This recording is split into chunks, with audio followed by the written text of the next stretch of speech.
ಮೊನ್ನೆ ನಮ್ಮೂರು ಗೋಮಾರದೊಳಗೆ ಹೋಗಿದ್ದೆ. ಈ ಮುಂಗಾರು ಮಳೆ ಬಂದ ಮೇಲೆ ಹೋಗಿದ್ದು ಇದೇ ಪ್ರಥಮ. ಹೀಗಾಗಿ ಭೂಮಿ ಹಚ್ಚ ಹಸಿರಾಗಿ ಸೊಗಸಾಗಿ ಕಾಣ್ತಿತ್ತು. ಮೂವರು ಮಹಿಳೆಯರು ಇವರೇ ಗಂಗಮ್ಮ, ತಾಯಮ್ಮ, ವಂಜಮ್ಮ ಎಲ್ಲೋ ಹೋಗ್ತಾಯಿದ್ರು ಬರಿಗೈಲಿ. ಎಲ್ಲೋ ಸೊಪ್ಪು ಕೊಯ್ಲಿಕ್ಕೆ ಹೋಗ್ತಾ ಇದ್ದಾರೆ. ಮನೆ ಹತ್ರ ಹೋಗಿ ಬಂದು ಇವರು ಸೊಪ್ಪು ಕೊಯ್ಯೋದನ್ನೊಂದು ವೀಡಿಯೋ ಮಾಡೋಣ ಅಂಥೇಳಿ ಮನೆ ಹತ್ರ ಹೋಗಿ ಒಂದು 10-15 ನಿಮಿಷದಲ್ಲೇ ವಾಪಸ್ ಬಂದು ನಾನು ವಾಪಸ್ ಬರೋ ಕಾಲೇ ಮೊದಲು ತುಂಬ ಸೊಪ್ಪು ಕೊಯ್ಕೊಂಡು ಹಿಂದಿರುಗಿ ಎದುರಿಗೆ ಬರ್ತಾ ಇದ್ದಾರೆ. ಸಾಮಾನ್ಯವಾಗಿ ಮುಂಗಾರಿನಲ್ಲಿ ಅಡವಿನಲ್ಲಿ ಸೊಪ್ಪು ಕೊಯ್ಯುವಾಗ ಬೆರಕೆ ಸೊಪ್ಪನ್ನೇ ಕೊಯ್ದಿರ್ತಾರೆ ಅನ್ನೋದು ನನ್ನ ಭಾವನೆ ಆಗಿತ್ತು. ಹೀಗಾಗಿ ಅವರು ಮಡಲನ್ನು ಬಿಡಿಸಿ ನೋಡಿದರೆ ಬರೀ ಗೊರ್ಜಿ ಸೊಪ್ಪೇ ಐತೆ. ಈ ಮಳೆಗಾಲದಲ್ಲಿ ನಾನಾ ರೀತಿಯ ಸೊಪ್ಪುಗಳು ನೈಸರ್ಗಿಕವಾಗಿಯೇ ಸಿಗ್ತವೆ.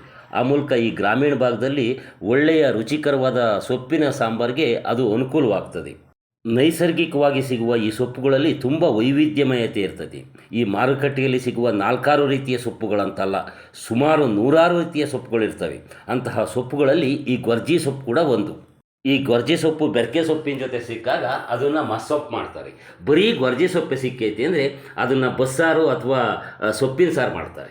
ಈ ಗೊರ್ಜಿ ಸೊಪ್ಪು ಒಂದು ಉತ್ತಮ ಪೌಷ್ಟಿಕಾಂಶವುಳ್ಳ ಸೊಪ್ಪಾಗಿದೆ. ಅದರಲ್ಲೂ ಭಾಳ ಮುಖ್ಯವಾಗಿ ಎ ವಿಟಮಿನ್ನು ಹೆಚ್ಚಿರ್ತದೆ ಈ ಗೊರ್ಜಿ ಸೊಪ್ಪಿನಲ್ಲಿ. ಹೀಗಾಗಿ ನಮ್ಮ ದೇಹದಲ್ಲೇನಾದರೂ ಈ ಎ ವಿಟಮಿನ್ ಕೊರತೆಯಿಂದ ಯಾವುದಾದ್ರೂ ಸೋಂಕುಗಳು ಅಂದರೆ ರೋಗಗ್ರಸ್ತ ಸೋಂಕುಗಳು ಹರಡಿದರೆ ಈ ಗೊರ್ಜಿ ಸೊಪ್ಪನ್ನು ತಿನ್ನೋದ್ರ ಮೂಲಕ ಆ ಸೋಂಕುಗಳನ್ನು ನಾವು ನಿವಾರಣೆ ಕೂಡ ಮಾಡ್ಕೊಳ್ಬೋದಾಗಿದೆ. ಸಾಮಾನ್ಯವಾಗಿ ನಮ್ಮ ಕಡೆ ಈ ಬರೀ ಗೊರ್ಜಿ ಸೊಪ್ಪಿನಿಂದ ಸೊಪ್ಪಿನ ಸಾರು ಅಥವಾ ಬಸ್ಸಾರನ್ನು ಮಾಡಿ ಊಟ ಮಾಡ್ತಾರೆ. ಇನ್ನೂ ಕೆಲವು ಕಡೆ ಈ ಗೊರ್ಜಿ ಸೊಪ್ಪಿನಿಂದ ಪಲ್ಯ ಮಾಡಿ ಕೂಡ ಸೇವನೆ ಮಾಡ್ತಾರೆ.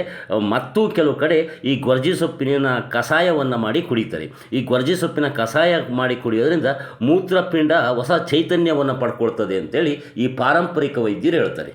ಈ ಬರುವ ಋತುಮಾನಗಳಿಗೆ ಅನುಗುಣವಾಗಿ ಈ ಗೊರ್ಜಿ ಸೊಪ್ಪನ್ನು ಸಾಂಬಾರು ಮಾಡಿ ಊಟ ಮಾಡೋದ್ರಿಂದ ರೋಗ ನಿರೋಧಕ ಶಕ್ತಿ ಕೂಡ ಹೆಚ್ಚಾಗ್ತದೆ.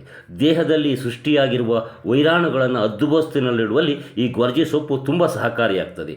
ಒಂದು ವೇಳೆ ಈ ಮಳೆಗಾಲದಲ್ಲಿ ಗೊರ್ಜಿ ಸೊಪ್ಪು ಹೆಚ್ಚಾಗಿ ಸಿಕ್ಕಲ್ಲಿ ಅದನ್ನು ಕೆಲವರು ಒಣಗಿಸಿ ಪುಡಿ ಮಾಡಿಟ್ಕೊಂಡು ಅದನ್ನು ರೊಟ್ಟಿ, ಚಪಾತಿ, ದೋಸೆಗಳಿಗೆ ಸೇರಿಸಿ ತಿಂಡಿಯ ವೈವಿಧ್ಯತೆಯನ್ನು ಹೆಚ್ಚಿಸುವಂಥದ್ದು. ಆ ಮೂಲಕ ಸತ್ವವನ್ನು ಅಂದರೆ ಆ ತಿಂಡಿಯ ಸತ್ವವನ್ನು ಹೆಚ್ಚಿಸಿಕೊಳ್ಳುವ ಗೃಹಿಣಿಯರು ಕೂಡ ನಮ್ಮ ರಾಜ್ಯದಲ್ಲಿ ಇದ್ದಾರೆ. ಯಾಕೆಂದರೆ ಈ ಮಳೆಗಾಲವನ್ನು ಹೊರತುಪಡಿಸಿದರೆ ನೈಸರ್ಗಿಕವಾಗಿ ಸಿಗುವಂತಹ ಸೊಪ್ಪುಗಳು ತೀರಾ ವಿರಳ. ಬದಲಾಗಿ ಮಾರುಕಟ್ಟೆಯಲ್ಲಿ ಸಿಗುವ ಸೊಪ್ಪುಗಳೇ ಹೆಚ್ಚು, ಅವುಗಳನ್ನೇ ಅವಲಂಬಿಸಬೇಕಾಗ್ತದೆ. ಸಾಮಾನ್ಯವಾಗಿ ಈ ಮಾರುಕಟ್ಟೆಯಲ್ಲಿ ಸಿಗುವಂತಹ ಸೊಪ್ಪುಗಳು ಈ ಕೆಮಿಕಲ್ಲು ಮತ್ತು ಕ್ರಿಮಿನಾಶಕಗಳನ್ನು ಬಳಸಿ ಬೆಳೆದಿರುವಂತಹ ಸೊಪ್ಪುಗಳಾಗಿರ್ತವೆ. ಹೀಗಾಗಿ ಆ ಸೊಪ್ಪುಗಳಲ್ಲಿ ಜೀವಸತ್ವವೂ ಕಡಿಮೆ ಇರ್ತದೆ ಮತ್ತು ರುಚಿನಲ್ಲೂ ಕೂಡ ಸ್ವಲ್ಪ ಇತಿಮಿತಿಯೇ ಇರ್ತದೆ. ಇದೆಲ್ಲದರ ಜೊತೆಗೆ ಅವು ಕೆಲವೊಮ್ಮೆ ರೋಗಕಾರಕ ಕೂಡ ಅಂಶಗಳನ್ನು ಹೊಂದಿರ್ತವೆ. ಹೀಗಾಗಿ ಈ ನೈಸರ್ಗಿಕವಾಗಿ ಸಿಗುವಂಥ ಸೊಪ್ಪುಗಳನ್ನು ಆದಷ್ಟು ನಾವು ಹೆಚ್ಚು ಬಳಸಬೇಕು.